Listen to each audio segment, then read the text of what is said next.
Hello everyone, स्वागत है आपका आज के सेशन में।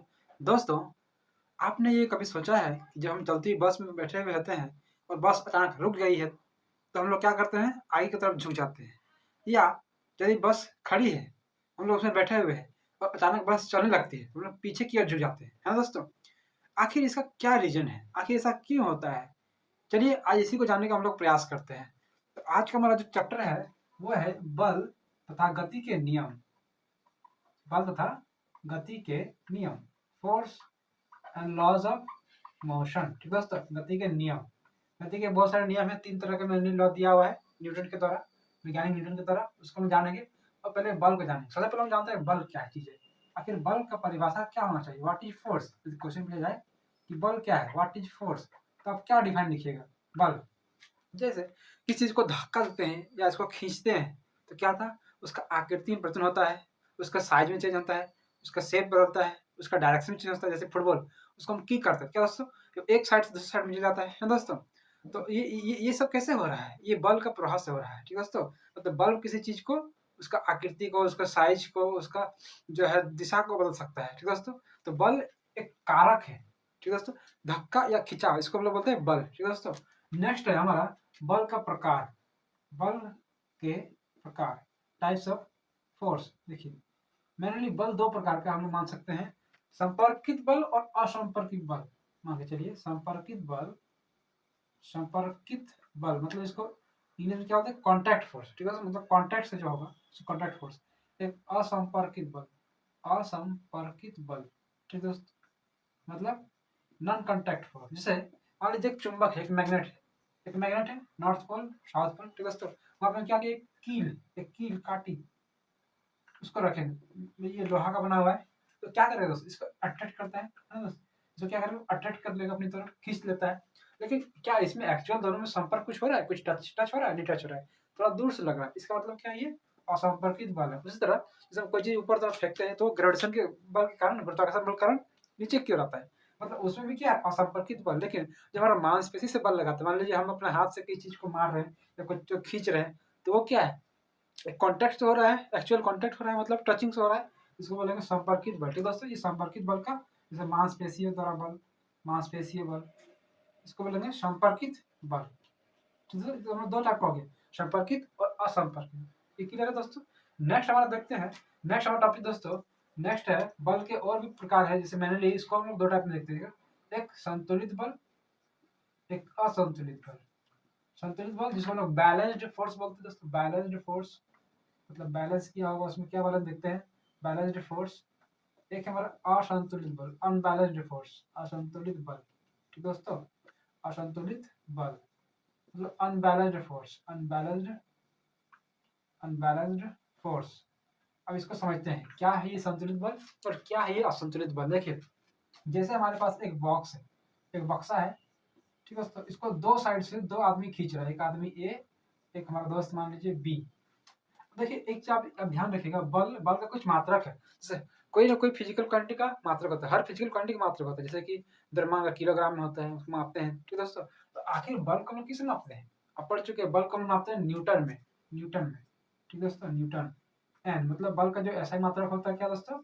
न्यूटन। ठीक है दोस्तों, मतलब उसको मेजर न्यूटन। जैसे कि हम लोग मान लीजिए लेते हैं केला खाते दर्जन, तो मान लीजिए मात्रा हो गया, उस तरह बल का ये क्या होगा? न्यूटन में मात्रक हो जाएगा। ठीक है दोस्तों, देखिए यहाँ पे क्या होगा, जैसे मान लीजिए ए किसी चीज को खींच रहा है, बक्सा को खींच रहा है, ये बॉक्स है, इसको खींच रहा है ए, मान लीजिए 5 न्यूटन से खींच रहा है, अपनी तरफ खींच रहा है। बी उसको खींच रहा है, वो भी 5 न्यूटन से खींच रहा है, सेम। ठीक है, तो दोनों का जो रिजल्टेंट है, नेट कुल बल क्या होगा? कुल बल निकालना जाएंगे। देखिए, दोनों का अलग अलग दिशा है, ये इस तरफ खींच रहा है, तो ये इस तरफ खींच रहा है, अलग दिशा है, तो कुल बल इसका निकालना जाएंगे दोस्तों। तो 5 न्यूटन माइनस 5 न्यूटन कितना होगा? 0 न्यूटन। अब बोलेगा कुल कुल में तो प्लस होता है, लेकिन आप माइनस क्यों किए? देखिए, बल का दिशा आप देखिए दोस्तों, एक साइड है, इसका अपोजिट साइड में है बी, है दोस्तों, इसलिए माइनस लगाना पड़ता है। तो 0 न्यूटन आ रहा है, 0 न्यूटन। इससे मतलब कुल बल कितना हमारा? शून्य आ गया। जब कुल बल शून्य आएगा, तो क्या होगा? संतुलित बल होगा दोस्तों, मतलब बैलेंस किया हुआ। तो ये बॉक्स किस साइड जाएगा? कोई भी साइड नहीं जाएगा, ए की तरफ भी नहीं जाएगा, बी की तरफ भी नहीं जाएगा। इसी का एक और केस लेते हैं, मान लीजिए सेम केस ले लेते हैं, लेकिन यहाँ पे क्या होगा, हम लोग अलग अलग मान करेंगे वैल्यू। ए इसको खींच रहा है, इसको बी, ठीक है दोस्तों? मान लीजिए ए खींच रहा है 5 न्यूटन से और बी खींच रहा है 3 न्यूटन, 3 न्यूटन से। देखिए दोस्तों, ये 5 न्यूटन, ये 3 न्यूटन, निकाल इसका कुल बल। इसका कुल बल निकालना चाहेंगे हम, कुल बल तो कितना आएगा 5 न्यूटन माइनस 3 न्यूटन तो कितना 2 न्यूटन। देखिए दोस्तों यहाँ पे जीरो तो नहीं आया, कुछ ना कुछ बचा है, कुछ ना कुछ बचा है। इसका मतलब क्या है, ये असंतुलित है। तो आप बताइए ये बॉक्स किसके साइड जाएगा, ए की साइड कि बी की साइड।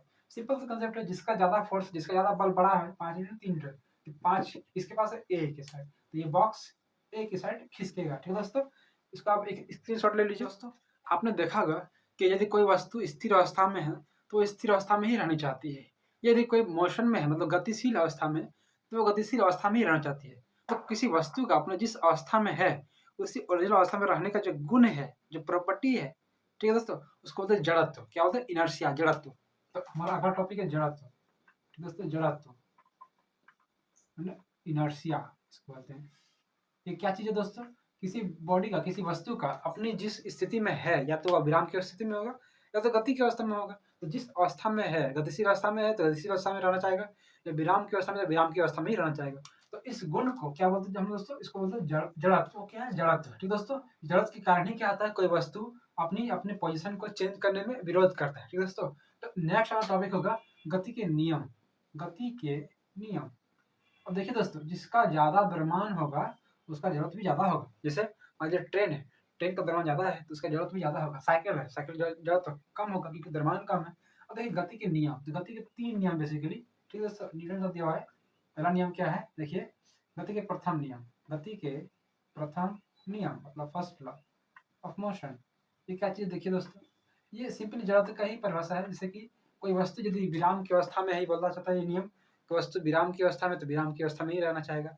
यदि वो गतिशील अवस्था में, x1 गतिशील अवस्था में तो गतिशील अवस्था में रहना चाहेगा। कब तक, जब तक उसको बाहर से कोई बल न लगा दे, बाहर से कोई फोर्स न लगा दे। ठीक है दोस्तों, मतलब इससे हम लोग बल की परिभाषा भी मालूम कर सकता है। तो ये फर्स्ट नियम हमारा क्या होता है, बल की परिभाषा।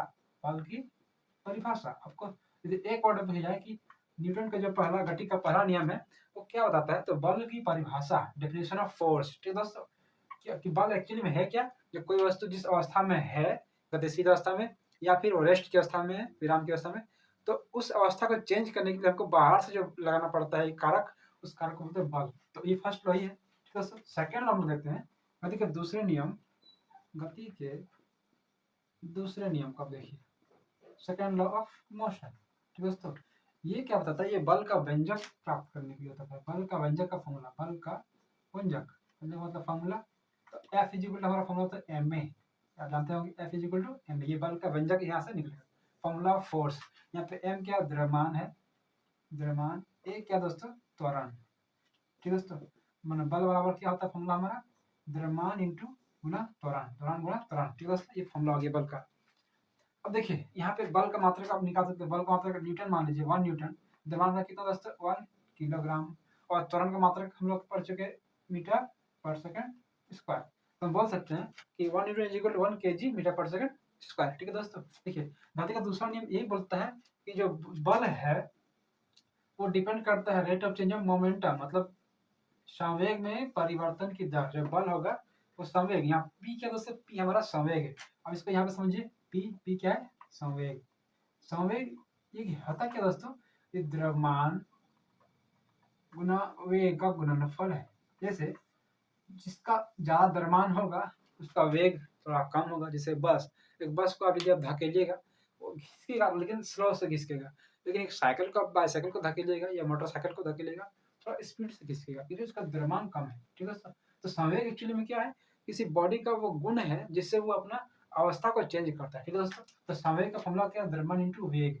तो बोला गया कि बल जो है वो डिपेंड करेगा किस पे, संवेग में परिवर्तन की दर। दर मतलब नीचे में टाइम आता है। ठीक है दोस्तों, इसी को मॉडिफाई, इसको सॉल्व करके ये आया formula F is equal to ma। ठीक है दोस्तों, नेक्स्ट थर्ड नंबर देखते हैं हम लोग, गति के तीसरे नियम। गति के तीसरे नियम को देखिए, तीसरे नियम, थर्ड लॉ ऑफ मोशन, इसको समझिए। देखिए फर्स्ट लॉ क्या बोला, बल की परिभाषा। सेकंड लॉ बोला बल का व्यंजक। अब थर्ड लॉ बोलता है कि बल की प्रकृति। प्रकृति क्या है दोस्तों, नेचर। मतलब कोई बल एट्रैक्टिव होता है, कोई बल रिपल्सिव होता है। तो थर्ड लॉ बोलना चाह रहा है कि यदि आप एक एक वस्तु ए वस्तु बी पे बल लगा रही है तो वस्तु बी भी ए पे बल लगाएगी। ठीक है दोस्तों, मतलब क्रिया इक्वल टू प्रतिक्रिया होगा, ये बताया थर्ड लॉ।